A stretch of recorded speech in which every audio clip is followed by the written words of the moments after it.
Didn't ask for a war, he just pulled a bleeding woman from the dirt and woke a sleeping storm. The Shoshone healer's breath was shallow, her blood stained the dust. But the bandits who took her left something worse behind, a promise. By dawn, the valley would shake, 100 horses, 100 rifles, all circling his weathered shack like wolves closing on wounded prey. He had one Winchester, a handful of shells, and a choice that would carve his name into the frontier or erase it forever. You shouldn't have touched her, the memory of a dead outlaw echoed in his head. Outside, the hooves drummed closer. Inside, her hands trembled over a pouch of dried roots, a forgotten medicine that might just be the only thing standing between them and the grave. The door wouldn't hold. Neither would he, not without her truth. The trail was a scar across the dry earth, kicked up by frantic hooves and quiet desperation. Elias Thorne watched from the rocky ridge, the polished walnut of his Winchester resting heavy against a shoulder that had carried too many regrets. He knew better than to interfere. The frontier had taught him that survival demanded silence, that looking away was often the only way to keep breathing when the wind turned cold. But then the valley breeze shifted, carrying the sharp, medicinal sting of crushed sage and the unmistakable, copper-scented tang of blood down the narrow draw. 3 riders, 2 mounted in heavy saddles. One dragged through the unforgiving dirt, her dark braids tangled with dust and thistle, her wrists bound tight with rough hemp that bit into pale skin. A Shoshone woman. Her breath came in shallow, ragged pulls, each one a quiet rebellion against the men who sought to break her. Elias felt the old ghost in his chest stir violently, the sudden memory of a harsh winter fever and a cabin door he had left firmly shut. He could turn his horse. He could ride back to the quiet isolation of his land, let the storm pass over someone else's roof, and live to mend fences another season. Or he could step into the dark. The choice did not arrive as a careful thought. It arrived as a breath. He raised the rifle. The deafening crack of the Winchester shattered the heavy afternoon stillness. The lead horse reared violently, throwing a cloud of alkaline dust into the bruised sky. The second rider spun, fingers scrambling for his holster, but Elias was already descending the slope, boots pounding the hardpan, heart hammering a frantic primal rhythm against his ribs. He did not aim to kill, he aimed to break the chain. A wild tangle of leather, sweat, and raw shouting filled the confined gully. The third man lunged from his saddle, a hunting knife flashing in the harsh sun. Elias met him with the heavy rifle stock, feeling the sickening vibration shudder up his arms as wood struck collarbone.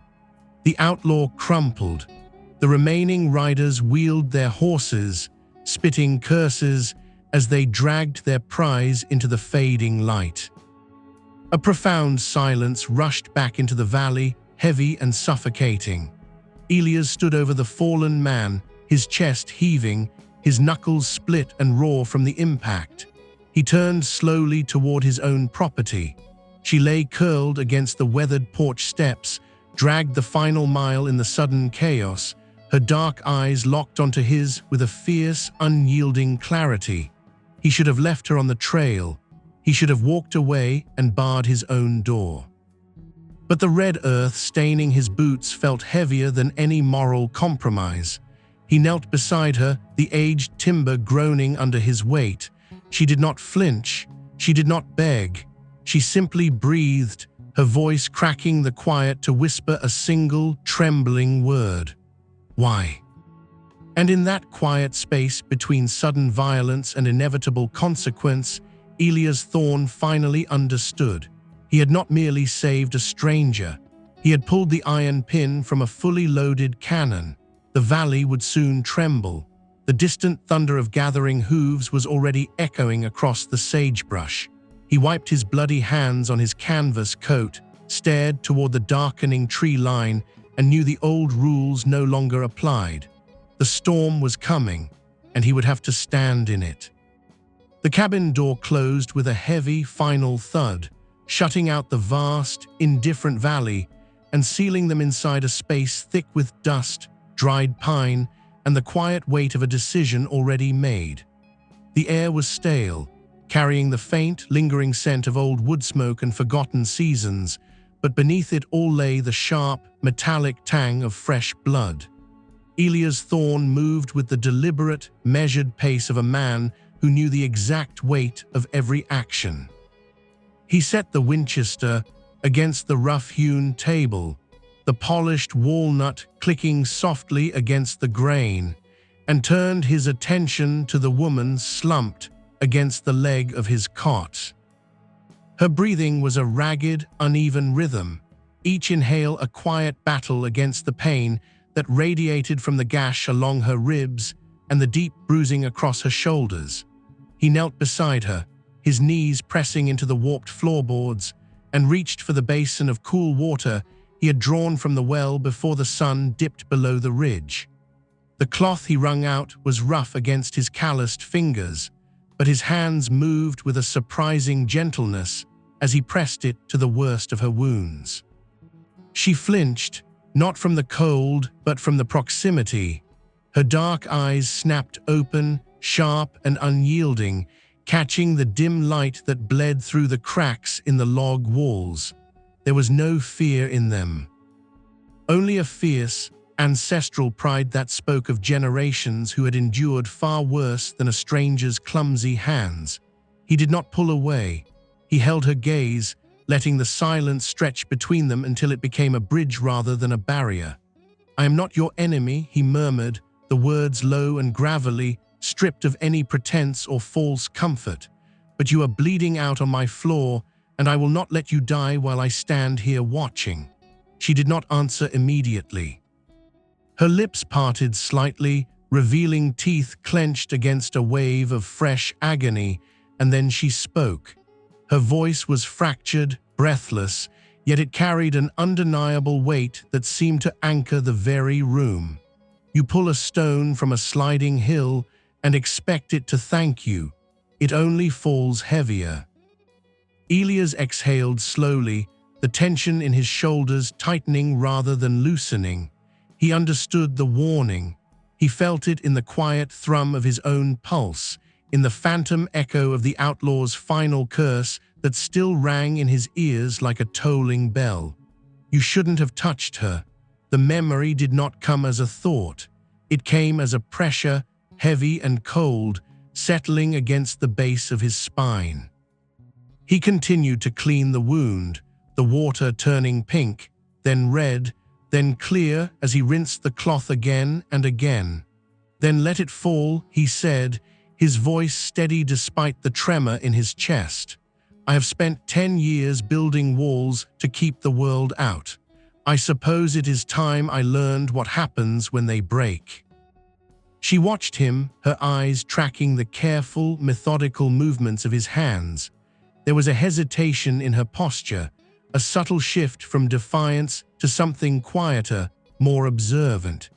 With a slow, deliberate motion, she reached beneath the heavy wool blanket draped over her shoulders. Her fingers closed around a small, tightly bound leather satchel that hung against her side. It was worn soft by years of travel, stained with earth and dried herbs, and secured with braided sinew that spoke of patient, practiced hands. She held it out to him, not offering it, but presenting it. "They do not want the woman," she whispered, the words cutting through the heavy stillness like a knife through dry timber. "They want what she carries, what they cannot grow, what they cannot steal, what they only know how to burn." Elias took the satchel. It was heavier than it looked, dense with purpose. He loosened the sinew knot and peeled back the leather flap. Inside lay a carefully arranged collection of roots, dried leaves, and tightly rolled bark, each piece tied with colored threads that meant something far older than the territory they now stood on. He recognized nothing. He saw only the quiet reverence with which she had protected them, even while her own life bled into the dirt. Medicine, he said, not as a question, but as a quiet realization. Not for healing, she corrected, her voice growing thinner, fraying at the edges as the fever began to take hold. For balance, for the earth, for the people who remember how to listen to it. The men who followed us, they drink from a place that should not be drunk from, they take without asking, and now the land takes back. The implications settled over the cabin like a sudden drop in temperature. Elias' mind raced, connecting the fragmented pieces, weighing the danger against the quiet truth in her words. He looked at the roots, then at her face, then at the door. The wind outside had picked up, carrying the first faint tremor of distant hoofbeats, a low, rhythmic drumming that seemed to vibrate through the floorboards and into his bones. He stood abruptly, the chair scraping harshly against the wood, and moved to the window. He did not look out. Instead, he grabbed the heavy pine planks he had cut and stored in the corner years ago for exactly this kind of day. The work began without hesitation. Each nail driven home with the heavy strike of a hammer, each board secured with deliberate, methodical precision. He was building a fortress. He was sealing his own tomb, he knew it, and he did it anyway. Chair watched him from the cot, her breathing growing shallower, her skin pale and slick with sweat. "You board the windows," she murmured, her voice barely audible over the sound of iron striking wood. "But the storm does not ask permission to enter." "Then I will make sure it has to knock," he replied, driving the final nail home with a sharp crack that echoed like a gunshot in the confined space. He set the hammer down. The cabin was darker now, shadowed and tight, but it felt safer. Or perhaps it only felt more inescapable. He returned to her side, kneeling once more as he pulled the heavy wool blanket up to her chin. Her hands trembled, not from cold, but from the relentless heat building beneath her skin. The fever was a quiet fire spreading through her veins, consuming her strength with every passing minute. He placed a cool cloth against her forehead. She closed her eyes. "The roots," she whispered, her voice slipping into the thin boundary between waking and dreams. "They must be boiled, not crushed, not burned. Boiled until the water turns the color of twilight. Only then will it hold back the sickness." Elias nodded, though he knew she could no longer see him. He moved to the small cast-iron stove in the corner, striking a match against the rough brick. Flame caught, flickering weakly at first before catching the dry kindling. He filled the blackened pot with water from the basin and set it over the growing heat. The cabin filled with the soft, rhythmic hiss of fire meeting iron. Outside, the wind howled through the narrow gaps in the siding, carrying the distant, growing thunder of approaching horses. One by one, they rode closer. He could feel it in the dust that sifted through the cracks. He could hear it in the heavy, synchronized rhythm of hooves striking hardpan. They were coming, and he had nothing but a pot of water, a handful of strange roots, and a promise he had never intended to keep. He sat back down beside her, his rifle resting across his knees, his eyes fixed on the heavy wooden door. The silence between them was no longer empty. It was waiting. And in that waiting, the slow, inevitable march of the storm finally began. Dawn did not arrive with gentle light. It broke over the valley in bruised purples and pale golds, a slow, bleeding illumination that cast long, distorted shadows across the valley floor and turned the dry grass into a field of copper and ash. Elias stood perfectly still behind the newly boarded window, his eye pressed against a narrow crack in the pine planks, watching the horizon fracture into shapes that slowly resolved into men. He counted them, not with panic, but with the cold, detached precision of a man measuring the depth of his own grave. 10, 20, 40, 60, 80, 100. The number settled over him like a physical weight, pressing down on his shoulders, squeezing the air from his lungs. They were not scattered wanderers or desperate drifters riding on instinct. They were a hardened coalition, a disciplined formation of mercenaries and broken men bound together by greed, fear, and the singular, unifying banner of Sealer's Croft. The name carried its own gravity, a whisper in saloons and a curse on trading routes. Croft did not negotiate. Croft collected. And he had come to collect what Elias had pulled from the dirt. The wind carried the leader's voice before it carried anything else, thick with venom and the quiet promise of fire, rolling across the yard like a low tide pulling the shore into the sea. You have something that belongs to the trail, farmer.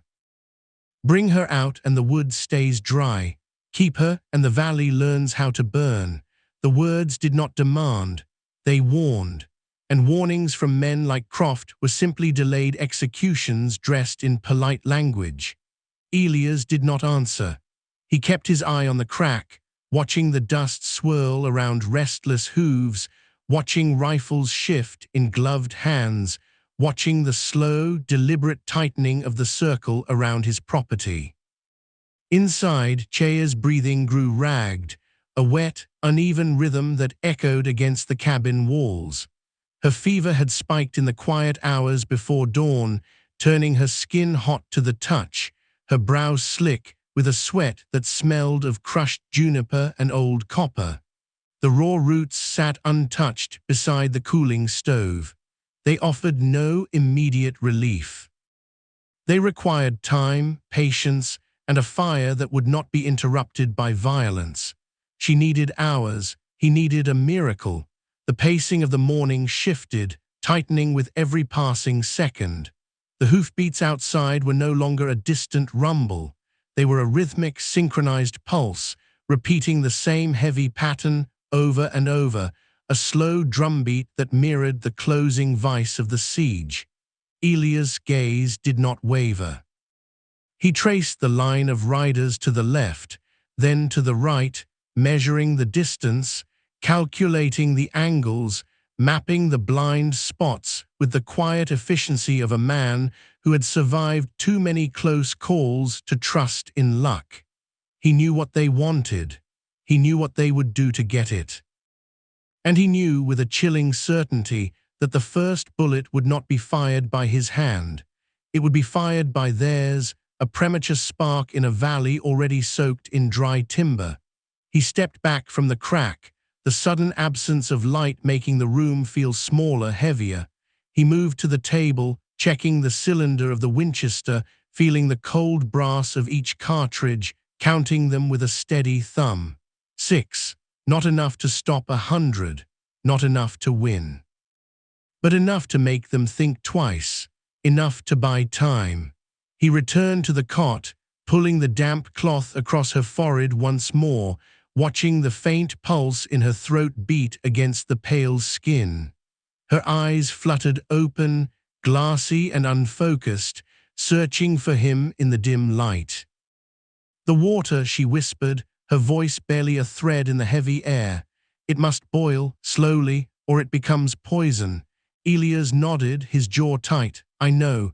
He moved back to the stove, feeding another piece of split pine into the flames, watching the heat rise, watching the water begin to shimmer at the edges of the blackened pot. Outside, Croft's voice called again, louder this time, edged with impatience. The circle tightened.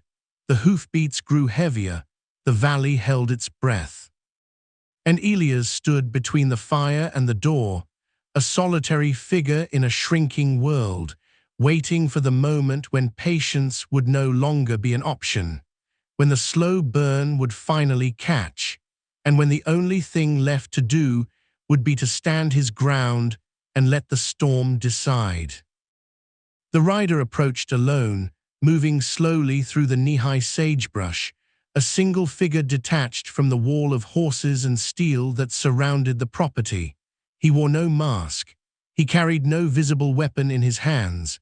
Instead, he held a tattered white rag tied to the end of a broken rifle stock, waving it in slow, deliberate arcs that caught the pale morning light and cast long, trembling shadows across the dirt. A parley, or a trap. Elias watched through the narrow gap in the siding, his finger resting lightly against the trigger guard, his breathing measured, his mind stripping away emotion and leaving only calculation. The rider stopped 20 paces from the porch, planting his boots in the dust, and called out with a voice that lacked conviction. "Croft sends word." The woman carries stolen goods, property of the territory. You hand her over and you walk away. You keep her and the fire speaks for itself. The words were rehearsed, hollow, built on a foundation of lies designed to strip Elias of moral ground before the first shot rang out. Elias did not raise the rifle. He did not open the door. He spoke through the splintered wood, his voice steady, carrying across the yard without a hint of tremor. "She is not property. She is bleeding on my floor. And I do not return living souls to men who drag them through the dirt." The rider shifted his weight. The white rag dipped slightly. There is no need for blood over a thief. She took what does not belong to her. She poisoned the creek. She walks with stolen fire. Elias closed his eyes for a fraction of a second, feeling the weight of the lie settle over the yard like dust. Croft was spinning a narrative, crafting a justification that would allow his men to pull the trigger without flinching. He was turning murder into justice, theft into recovery, vengeance into order. Elias recognized the hollow conviction in the rider's posture, the slight tension in his shoulders, the way his eyes darted toward the tree line instead of holding the cabin door. He was not a believer, he was a messenger, and messengers were always the first to run when the truth arrived. You drink from the creek, and you call it poison when it takes what you deserve, Elias said, his voice low, measured, laced with a quiet defiance that did not need volume to carry. "I do not care what Croft tells you, I care what the earth remembers, and the earth does not lie." The rider's hand twitched, the white rag faltered. A premature shot rang out from the line of horses, sharp and sudden, cracking the stillness like a whip. The bullet struck the porch post, sending splinters flying into the dirt. Elias did not hesitate. He raised the Winchester, aimed low, and fired into the ground at the rider's boots. The report was deafening in the confined yard. Dust erupted in a violent cloud. The rider stumbled back, dropping the rifle stock, raising empty hands. The standoff sealed itself in the sudden, ringing silence that followed. Inside, Chaya stirred, her breath catching as the sound of gunfire vibrated through the floorboards. Her eyes opened, clearer now, sharpened by a sudden, desperate clarity. She pushed herself up on trembling arms, her voice cutting through the heavy air with the weight of a long-held secret finally breaking the surface. "The roots," she whispered, the words slipping past the door, carrying through the wood like water through cracks. "They are not stolen. They are the only thing that stops the black water from taking the blood." Croft's men drank from the spring above the ridge, the spring that holds the old sickness. The roots are not medicine for wounds. They are the antidote. They are already dying. The revelation struck Elias like a physical blow, shifting the entire landscape of the siege. The riders were not merely vengeful mercenaries. They were sick. Poisoned by their own greed, collapsing under a toxin they had ignored until it was too late. The moral contrast fractured in the space between the cabin and the yard, cracking the certainty of the men on horseback, planting doubt where there had only been blind loyalty. Elias lowered the rifle. He looked at the splintered door. He looked at the trembling rider. He looked at Chaya, who had collapsed back against the cot, her breathing shallow, her eyes holding his with the quiet urgency of a truth that could not wait. The fire was still burning. The water was still heating. The storm was still circling. But the nature of the war had just changed. They were no longer fighting for a woman.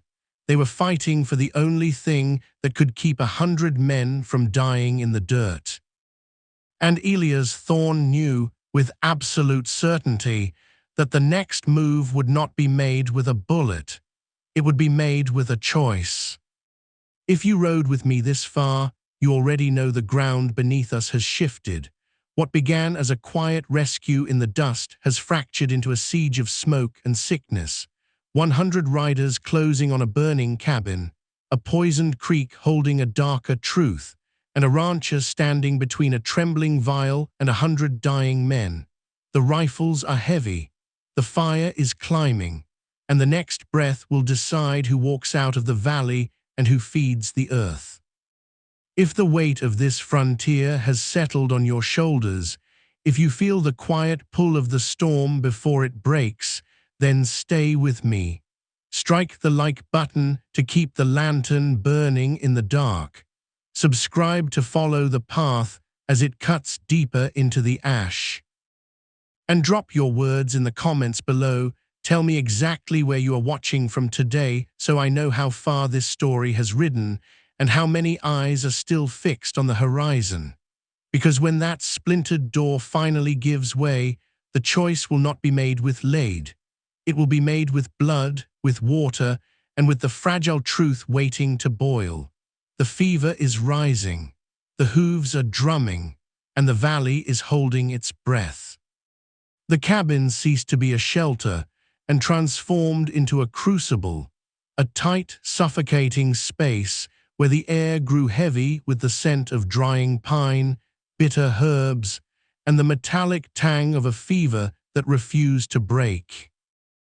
Elias watched the fire breathe beneath the iron pot, its flames casting frantic, dancing shadows against the log walls that seemed to press inward with every passing hour. Chea lay on the cot, her chest rising and falling in shallow, uneven pulls, her skin radiating a heat that made the damp cloth on her forehead steam almost instantly. The roots sat untouched beside the mortar, their dried, knotted forms looking impossibly fragile against the weight of the siege outside. Her hands trembled when she tried to lift them, fingers curling weakly toward the wooden bowl, and in that quiet failure, Elias felt the last remnants of his stubborn pride fracture into dust. He did not ask what to do. He simply moved, kneeling beside the worn floorboards, picking up the heavy stone pestle with hands that had spent years breaking hard earth, and began to grind. The sound was rhythmic, abrasive, a slow grinding of wood and stone that filled the silence like a heartbeat. He followed her fractured instructions, pouring water drop by drop, watching the roots break apart, feeling the coarse texture yield to a fine, fragrant powder that smelled of damp soil and ancient forests. Their hands brushed in the dim light, her fingers cold despite the fever, his calloused and steady, and in that brief touch, a silent understanding passed between them that required no translation. "You are burning the earth to save it," he murmured, his voice rough, stripped of any pretense, carrying the weight of a man who had spent a decade building walls only to watch them crumble in a single afternoon. She turned her head slowly, her dark eyes catching the firelight, holding a depth of sorrow that spoke of generations who had watched their world shrink, who had carried the burden of preservation through drought and displacement and quiet violence. "The earth does not ask for permission to bleed," she whispered, each word measured, deliberate, carrying a cadence that felt older than the territory itself. "It only asks if you will stand in the rain when the storm breaks. We do not heal to conquer, we heal to remember. What is the point of survival if it leaves nothing worthy behind?" Elias stopped grinding for a fraction of a second, the pestle hovering above the mortar, his breath catching as the memory he had buried for 10 years rose like smoke from the ashes of his past.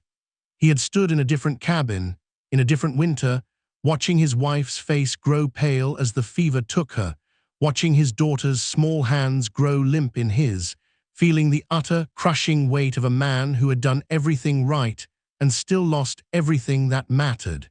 He had let the door stay shut. He had told himself the storm would pass. He had told himself survival required silence. And silence had become a tomb. "I thought I was protecting them by looking away," he said, the words slipping out like blood from a wound, raw and unfiltered. "I thought if I kept the world outside, it could not take what was mine. But the fever does not care about boundaries. It does not care about walls. It only asks if you are willing to bleed for the ones who cannot stand."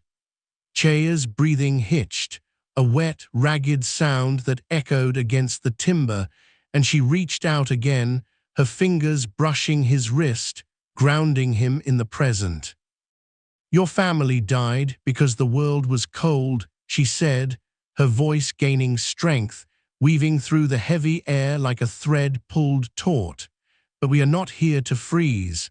We are here to burn the sickness from the ground, to carry the water across the dry places, even when the hands that receive it are covered in dirt, even when the men who drink from it swear they will return with fire." She paused, her gaze locking onto his, sharp and unwavering. "That is the duty, that is the burden, to give life to those who do not yet know how to keep it." Outside, the valley was no longer quiet. The wind carried the restless shifting of horses, the low muttering of men whose loyalty was fraying under the weight of unseen illness. Elias could hear it through the cracks in the siding, the wet, hacking coughs that rattled through the cold morning air, the sharp intake of breath as another man doubled over, spitting blood into a stained bandana. Some of them swore oaths to Croft, their voices thick with desperation, vowing to tear the cabin apart brick by brick, promising vengeance that sounded more like prayer than threat. Others fell silent, their shoulders slumping, their hands resting loosely on rifle stocks, their eyes fixed on the dirt as the poison worked its quiet, inevitable toll. The slow-burn pacing of the morning held, stretching time into a thin, fragile thread that threatened to snap with every labored breath inside the cabin and every restless shift outside it. Elias returned to the mortar, grinding harder now, feeling the rhythm sync with the pounding of his own heart, watching the water in the pot begin to shimmer, then boil, turning the color of twilight as the roots dissolved into a dark, potent extract. The fire crackled, sending sparks up the chimney, casting long, wavering shadows that mirrored the internal shifts happening within them both. He was no longer just a rancher defending his land. He was a man standing at the edge of his own redemption, watching the ashes of his past settle into the foundation of something he could finally build. The fever would not break easily. The riders would not leave easily. But as the steam rose from the pot, carrying the sharp, medicinal scent of crushed bark and dried earth into the confined space, Elias felt the first fragile spark of hope catch in the dark. He poured the liquid into a small ceramic cup, the heat radiating against his palms, and carried it to the cot. Chea drank without hesitation, her throat working slowly, her eyes closing as the extract began its quiet work. He sat back on his heels, listening to the fire, listening to the wind, listening to the distant, synchronized rhythm of hooves that continued to circle his property like wolves waiting for a misstep. The storm had not passed. It had only changed shape, and he knew with a quiet, unshakable certainty that the next hours would demand more than grit. They would demand a choice between holding the line and holding onto the truth. The cracked wall. The explosion did not announce itself with a warning. It arrived as a sudden, violent shattering of glass, a heavy thud against the side of the cabin, and the immediate, suffocating roar of flame catching dry timber. Elias was on his feet before the sound fully registered, his body moving on instinct as the tattered remains of a burning cloth bottle collapsed against the wooden siding, igniting a hungry fire that licked up the logs with terrifying speed. The cabin filled with smoke almost instantly, thick and acrid, burning the back of his throat, stinging his eyes, turning the dim interior into a hazy, suffocating chamber where every breath felt like drawing ash. He did not reach for the rifle.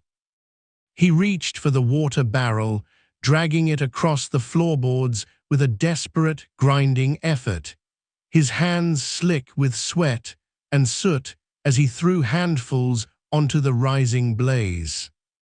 The fire fought back, crackling and spitting, sending embers dancing toward the roof, casting frantic, distorted shadows that seemed to writhe across the walls like living things.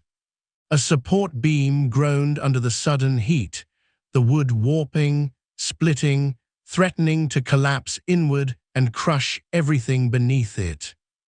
Elias dropped to his knees, gripping the heavy Winchester by the barrel, driving the solid walnut stock against the splintering timber, using his entire body weight to hold it in place as the fire climbed higher, the smoke growing denser, the air growing thin.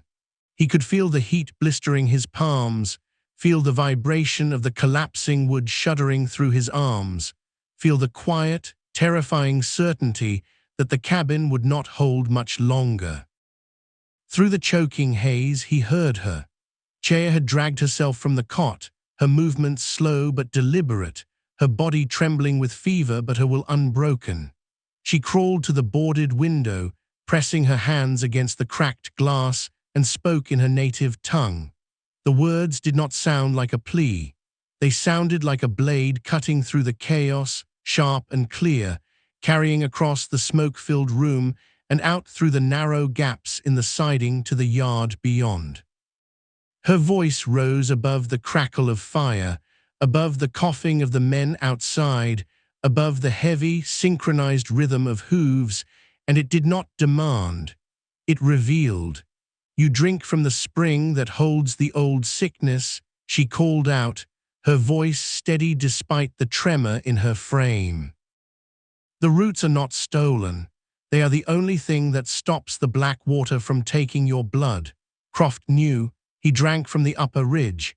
He knew what the water would do to men who took without asking. He used it to bind you, to make you dependent on his vengeance, to make you forget how to listen to the earth. The delayed truth struck the yard like a physical blow, shifting the entire landscape of the siege in the space of a single breath. Outside, the rhythmic drumming of hooves faltered. Men shifted in their saddles, their postures stiffening, their hands loosening on their rifles as the words cut through the smoke and the firelight and the carefully constructed narrative of stolen property. A fraction of them lowered their weapons, not in surrender, but in sudden, quiet realization. The moral contrast fractured the certainty that had held them together, exposing the quiet betrayal that had driven them to the valley floor. They were not avenging a theft. They were dying for a lie.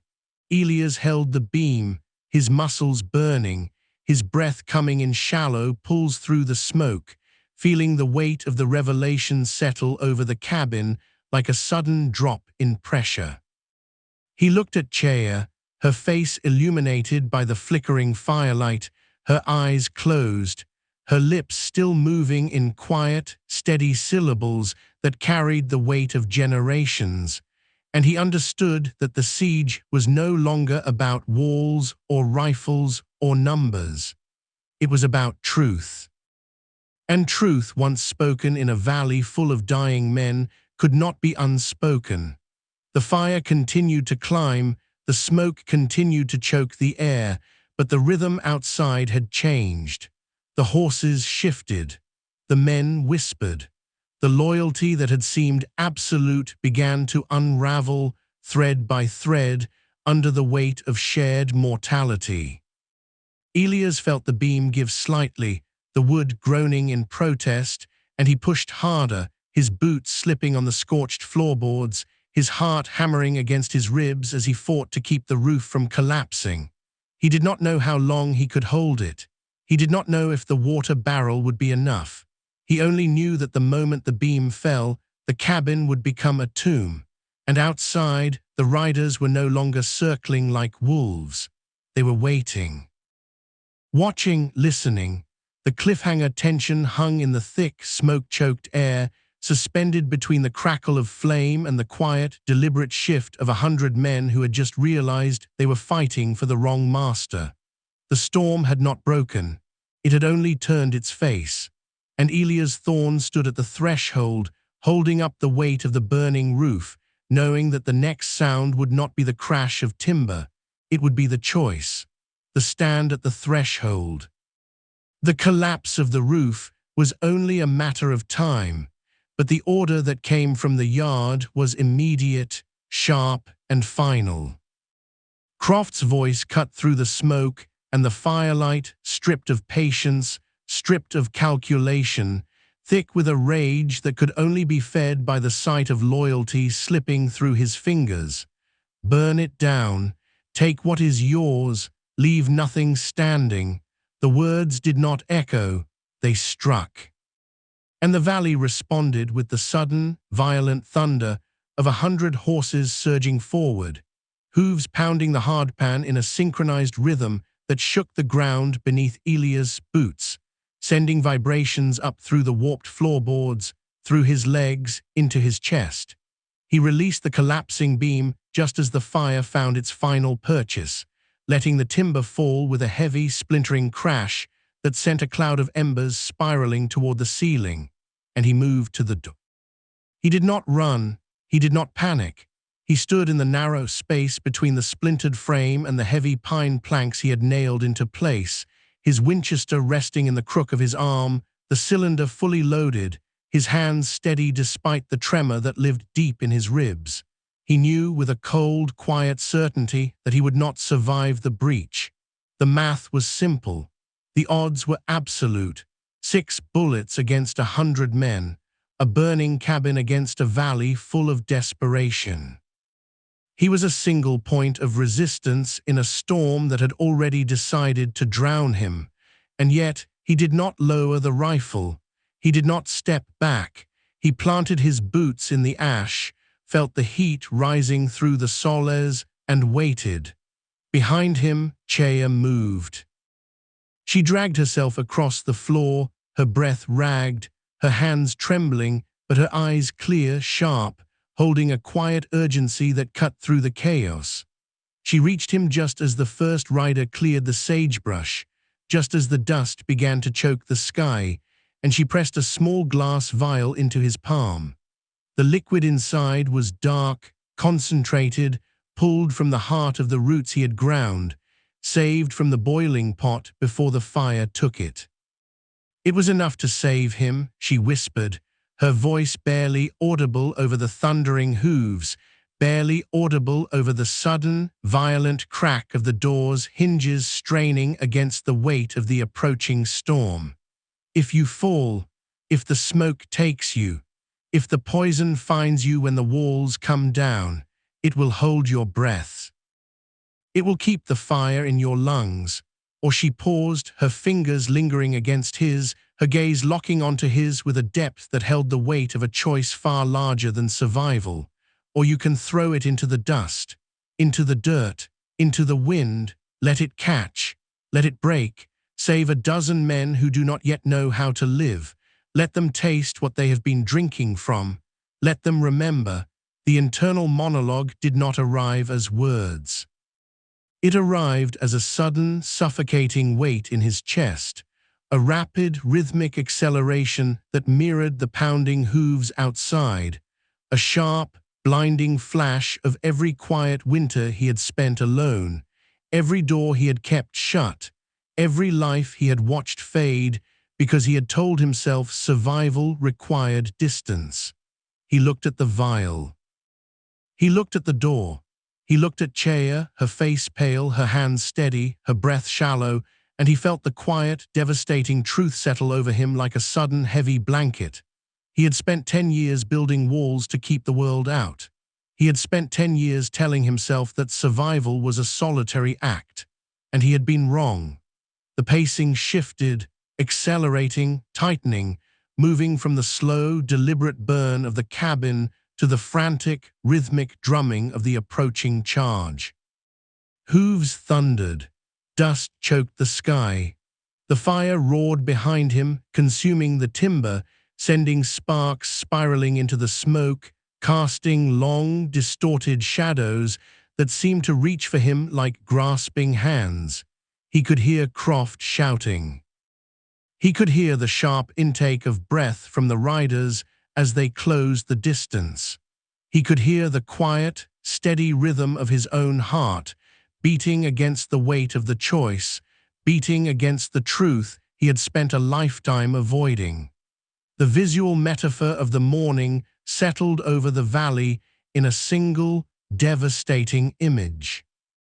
The rising sun, pale and fragile, pushed through the smoke and the dust and the gunpowder haze, its light fractured, obscured, struggling to break through the weight of the clash, but refusing to disappear. It did not promise victory. It promised only that the light would still be there when the dust settled, that the earth would still be there when the fire burned out, that the choice would still be there when the bullets stopped flying. Elias closed his fingers around the vial. He felt the glass against his palm. He felt the heat of the cabin at his back.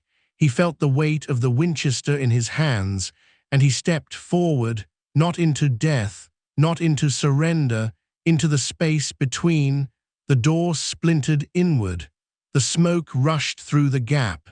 The riders surged forward. And in that suspended moment, before the first bullet crossed the threshold, before the first shout echoed off the burning walls, before the valley learned how to bleed, Elias Thorne finally understood what it meant to stand. Not against the storm, not for himself, but for the quiet, fragile truth that had been carried across the dry places, handed to him in trembling hands, waiting for a man willing to let it catch. The storm broke. The choice followed, and the frontier remembered. The heavy oak door did not simply open, it surrendered. A sudden, violent impact from the outside shattered the splintered pine, sending jagged fragments of wood spiraling into the dim interior like shrapnel. The breach arrived with a deafening crack, followed instantly by the thick, choking cloud of black powder that flooded the cabin, blinding eyes, stinging throats, and turning the familiar space into a suffocating haze of gray and ash. Elias stood his ground. He did not flinch. He did not step back. His boots remained planted in the scorched floorboards, his weight balanced, his Winchester raised to shoulder height as the first silhouette emerged through the shattered frame. The air grew heavy with the scent of burnt iron and dry timber. The rhythmic thunder of hooves outside echoed like a war drum, each strike vibrating through the soles of his boots, up through his knees, settling deep in his chest. He did not aim for the chest. He did not aim for the throat. He aimed for the dirt. His finger found the trigger. The rifle kicked against his shoulder. The shot rang out, sharp and final, kicking up a violent spray of dust and grit directly at the leading rider's boots. The man stumbled, his horse rearing, his balance breaking as the earth itself seemed to rise up to meet him. Another shadow moved through the smoke. Another rifle appeared. Elias fired again, not to kill, not to maim, to stop, to halt the momentum, to buy the single, fragile second that Chea needed. The cabin became a blur of motion and sound, a chaotic dance of splintered wood and flashing steel, of coughing men and snorting horses, of a siege finally collapsing inward. A sudden searing heat tore across his left shoulder, a sharp, biting line of fire that sent his arm jerking backward, the rifle slipping from his grasp as his knees buckled. He dropped to one knee, his breath catching in a ragged gasp, the world tilting slightly as blood began to soak through the canvas of his coat. He did not fall.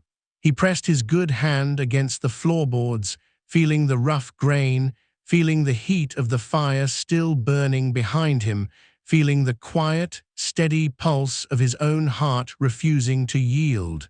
The smoke parted. The silhouette stepped fully into the room.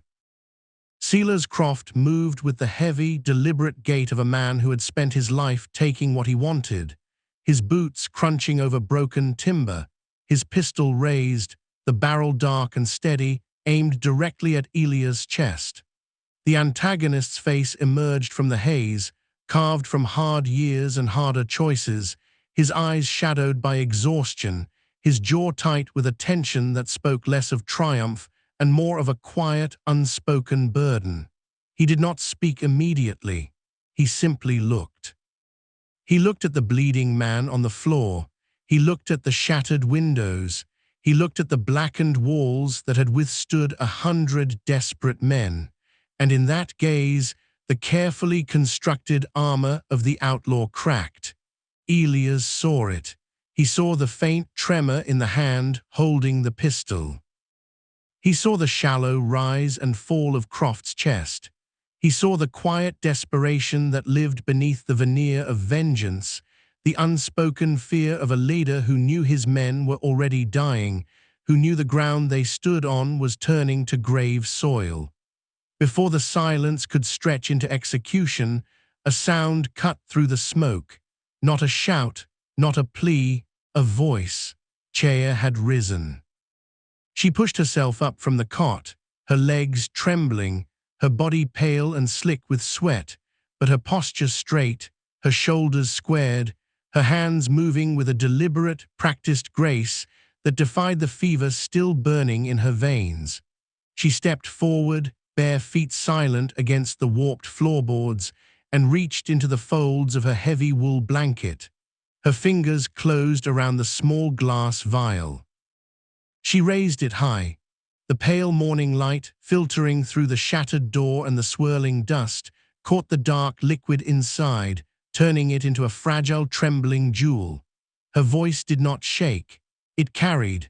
It cut through the smoke, through the coughing, through the heavy, synchronized rhythm of approaching boots, and it held the weight of generations who had walked the dry earth, who had preserved the old ways, who had carried the quiet truth across hostile soil.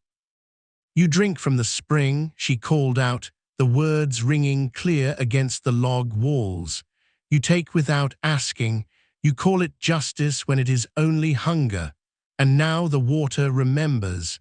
It remembers the poison you ignored. It remembers the sickness you brought to your own camp. This is not stolen fire. This is the only thing that stops the black water from taking your blood. I do not offer it to conquer. I offer it to the sick, to the wounded, to the dying, to the men who still know how to breathe." The violence paused. It did not end. It simply stopped. It hung in the air like a held breath, suspended in the thin, fragile space between the barrel of Croft's pistol and the trembling glass in Chaya's hand. The riders behind him shifted. The horses stamped. The smoke curled upward, slow and deliberate, mirroring the sudden stillness that had settled over the breach.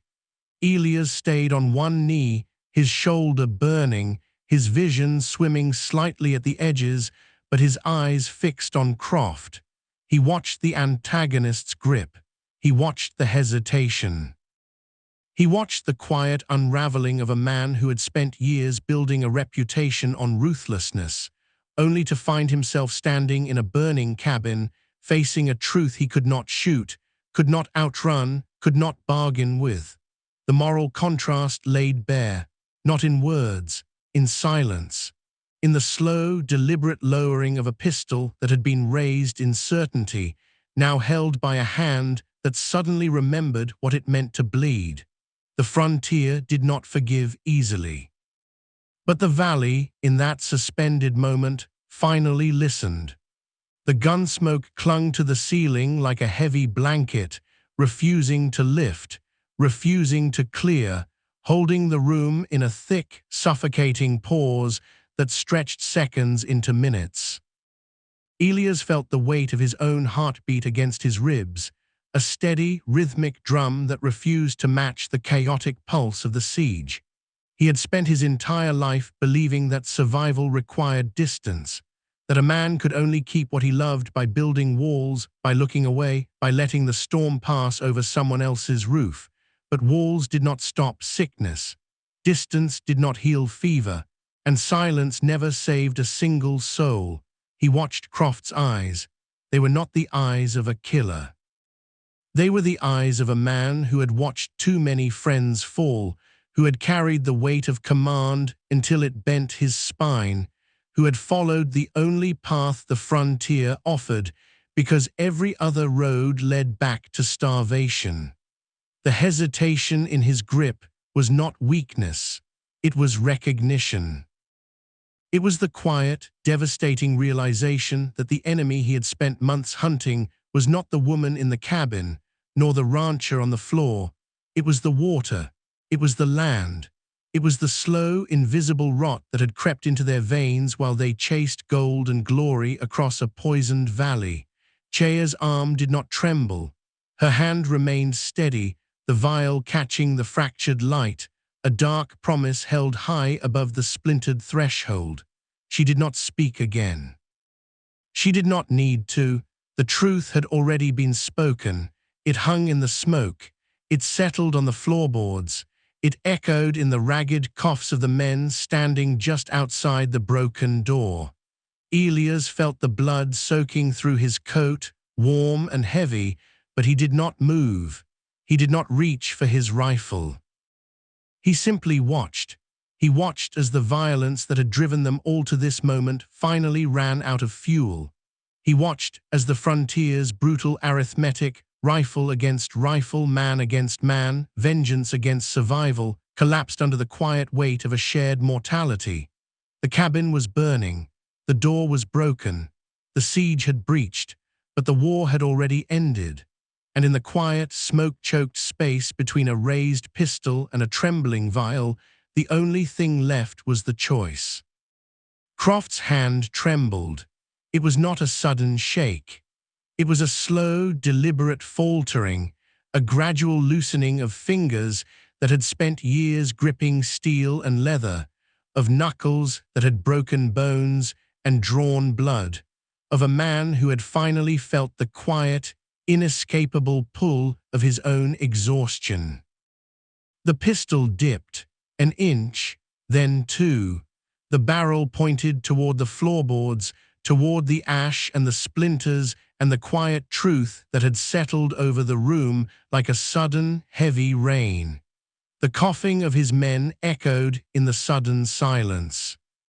It was a wet, rattling sound, deep and visceral, bouncing off the blackened walls, vibrating through the warped floor, a chorus of dying breaths that stripped away every pretense of vengeance, every carefully constructed lie about stolen property, every desperate oath sworn in the dark. They were not standing. They were barely holding themselves upright, their shoulders slumped beneath heavy coats. Their faces were pale beneath the dust and grime. Their eyes, once sharp with hunger and certainty, were glassy, unfocused, fixed on the cabin floor as if searching for a reason to keep breathing. Elias, bleeding, lowered his hands. He let his good arm rest against his knee. He did not reach for the Winchester. He did not call for surrender.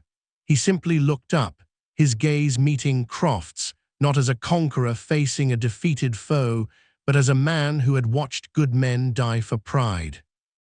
"You are not dying for a cause," Elias said, his voice rough, stripped of volume, carrying only the quiet weight of a man who had finally stopped running from his own past. "You are dying for a story written in saloons and whispered around campfires, a story that tells you the world owes you a debt, that says the earth owes you water. That says a man who takes is a man who survives, but the earth does not keep ledgers. It only gives what it is willing to lose, and you have taken until the ground itself turned sour. Croft's jaw tightened.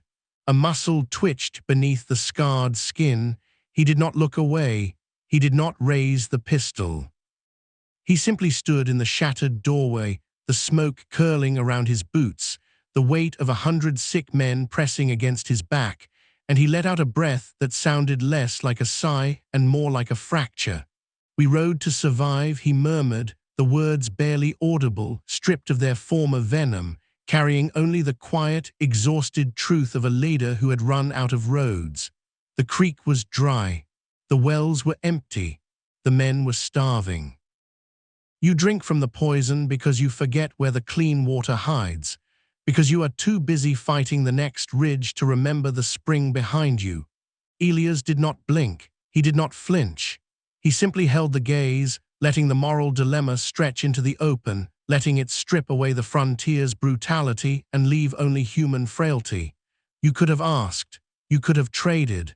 You could have sat by the fire and spoken like men who know how to bleed. Instead, you brought rifles. You brought fire. You brought 100 sick men to a burning door. And now, the only thing standing between you and the dirt is the woman you came to drag through it. The silence that followed was not empty. It was heavy. It was full of everything left unsaid, of every choice reversed, of every life balanced on the edge of a single decision. Croft's fingers tightened around the grip. Then they loosened. He lowered the pistol completely. The barrel rested against the floorboards. The tension in his shoulders broke. The quiet, devastating truth of the valley finally settled over him, and for the first time in years, Silas Croft did not look like an outlaw. He looked like a man who was finally tired. Then a shot rang out. It did not come from Croft. It did not come from Elias. It came from within his own ranks. A sharp, sudden crack that tore through the stillness, followed by the frantic cry of a desperate loyalist, starving for the cure, blinded by fear, who raised his rifle not at the cabin, but at his own leader. Chaos erupted. But it was not a massacre. It was a reckoning. Men shouted. Horses reared. Rifles were raised. Rifles were dropped. The smoke thickened as the sudden violence fractured the remaining order, sending riders scrambling backward, sending some to their knees, sending others to their feet in a desperate, frantic struggle to survive the collapse of their own loyalty. Croft staggered. He clutched his side. Blood darkened his coat. He did not fall. He did not cry out. He simply turned, his eyes wide, his mouth open, and he looked at the man who had fired at him, at the face of a boy who had followed him across 3 territories, who had believed every word, who had swallowed every lie, and who was now drowning in the poison they had all ignored. Elias moved. He pushed himself up from the floorboards, ignoring the burning in his shoulder, ignoring the slick blood on his palms, and he stepped forward. He did not reach for a weapon. He reached for Chaya. She was already moving. She dragged herself toward the shattered door, her steps slow but deliberate, her hands steady, her voice cutting through the sudden, chaotic noise with a clarity that refused to be drowned. "Drop your arms," she called out, the words ringing over the shouts, over the coughing, over the frantic stamping of hooves. "The poison does not care about your loyalty. It does not care about your banners. It only asks if you will let the water heal you." Elias stepped past the splintered frame, past the broken door, into the yard where the valley waited. He held his hands open. He did not carry a rifle. He carried only the quiet, unshakable certainty of a man who had finally stopped running. He moved toward the nearest rider, a young man on his knees, spitting blood into the dust, his eyes wide with terror, his hands trembling around a loaded pistol. Elias knelt beside him. He did not take the weapon. He simply reached into his coat, pulled out a small cloth pouch, and pressed it into the rider's trembling palm. "Drink," he said, his voice steady, carrying the quiet weight of a promise finally kept. "The water will burn. The earth will turn, but you will breathe. The boy stared at the pouch. He stared at Elias. He stared at the blood on his own hands. And then slowly, deliberately, he lowered the pistol. He opened the pouch. He poured the dark liquid onto his tongue. He coughed. He gasped. He closed his eyes, and he lived. Behind him, Chea moved through the smoke. She knelt beside a fallen man. She pressed a vial into another's hands. She spoke in her native tongue, then in English, then in silence, her hands moving with the quiet, practiced grace of a healer who had spent her life carrying truth across hostile soil. The riders did not fight. They did not run. They dropped their rifles. They lowered their heads. They let the medicine work. And the siege, born in greed and fueled by desperation, finally dissolved into a valley full of men who had finally remembered how to live. The valley fell quiet. It did not happen all at once. It happened slowly, deliberately, as the frantic coughing faded into steady breathing, as the stamping hooves settled into quiet shifts of weight, as the heavy, suffocating smoke finally began to lift, carried away on a morning breeze that smelled of damp earth and crushed sage. The 100 riders scattered. They did not ride in formation. They did not follow banners. They moved like men waking from a long, feverish dream, their shoulders slumped, their faces pale, their hands empty, leaving behind a trampled camp of torn canvas, scattered rifles, and shallow grave dug in the hard dirt where the poison had already claimed those who could not wait for the cure. The landscape was forever altered, not by fire, not by blood, by choice. The scorched timber of the cabin stood like a blackened skeleton against the pale sky, the shattered door hanging loosely from a single hinge, the floorboards stained with ash and water, and the quiet remnants of a siege that had ended not in victory, but in survival. Elias moved through the yard, his coat heavy with dried blood, his left shoulder bound tightly with a torn strip of canvas, his hands finally steady. He knelt beside the last of the wounded, a man with a hollow face and tired eyes, and poured the final drops of the extract into a tin cup. He held it steady. He watched the man drink.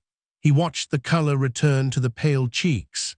He watched the slow, quiet return of life to a valley that had spent too long forgetting how to breathe. Chea sat on the porch steps, her back against the blackened timber, her legs stretched out before her, her eyes closed, her breathing slow and even. The fever had broken. The sickness had passed. The roots had done their work. She did not speak. She did not need to. Her presence alone was the bridge. Not built on conquest, not forged in submission, carved in shared survival. In the quiet space between a rancher who had finally stopped running and a healer who had finally been seen. The sun rose over the scarred shack. It did not blaze. It did not burn. It simply climbed, pale and steady, pushing through the lingering haze, casting long, golden light across the trampled dirt, across the scattered rifles, across the shallow grave, turning the ash into dust and the dust into earth. A dark-to-light transition, not because the past was forgotten, but because the future had finally been chosen. The mystery was resolved. The poison was real. The antidote was real. The betrayal was real. And the choice, in the end, was the only thing that mattered. Elias sat beside Chea, his shoulder aching, his hands resting lightly on his knees, and he looked out over the valley. He saw the riders mounting their horses. He saw them turning south toward the ridge, toward the clean water, toward a road that would lead them back to the world. He saw them leaving. He saw them living. He saw the frontier not as a place of endless violence, but as a space where men could finally put down their guns and remember how to be human. The wind picked up. It carried the scent of juniper and dry grass. It carried the quiet, steady rhythm of hooves fading into the distance. It carried the weight of a story that would not be told in saloons or whispered around campfires. It would be told in silence, in memory, in the quiet, unshakable truth of a choice made in the smoke. And you, watching from wherever the screen finds you, you have walked this valley with us. You have stood in the breach. You have felt the weight of the vial. You have watched the frontier bleed and breathe. So I ask you, where do you draw the line? When the water turns sour, when the men turn desperate, when the storm finally closes around your door, do you raise the rifle or do you offer the cup? Do you fight for what you think is yours, or do you bleed for what the earth is willing to give? The valley is quiet now, the fire is out, the road is open, and the choice, as it always has been, as it always will be, is yours. If this story stirred a memory or two, saddle up with us again.